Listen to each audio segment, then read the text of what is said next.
দর্শক, আজ কথা বলবো এমন একটি দেশ, যেই দেশটি ইউরোপ কান্ট্রির মধ্যে অনেক সেরা একটি দেশ এবং সেনজেনভুক্ত একটি দেশ, অনেক ধনী দেশ, অনেক উন্নত একটি দেশ, এবং যেই দেশটিতে রয়েছে প্রচুর পরিমাণে বিভিন্ন ধরনের ফ্যাক্টরি, কল কারখানা, ইন্ডাস্ট্রি, এবং যে কারণে এই দেশটিকে বলা হয় একটি ইন্ডাস্ট্রিয়াল জোন, ইকোনমিক্যাল জোন।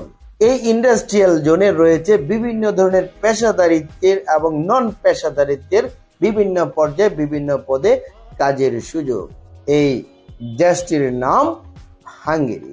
প্রিয় দর্শক, আজকের পুরো ভিডিও জুড়ে থাকছে হাঙ্গেরির জব সংক্রান্ত বিভিন্ন ধরনের তথ্য নিয়ে আলোচনা এবং আপডেট নিউজ নিয়ে আলোচনা। যারা হাঙ্গেরি যেতে চান, এই ভিডিওতে একটি লাইক দিয়ে ভিডিওটি দেখতে থাকুন এবং আমাদের সঙ্গেই থাকুন।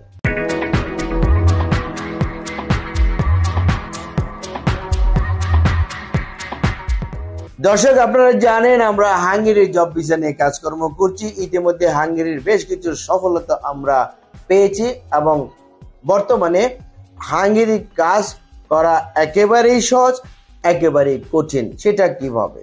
এবং ভিসা পাওয়া খুবই সহজ, খুবই কঠিন। তবে যাদের আনার মতো ক্ষমতা রয়েছে, যাদের পরিচিতি রয়েছে, তাদের পক্ষে ভালো কোম্পানি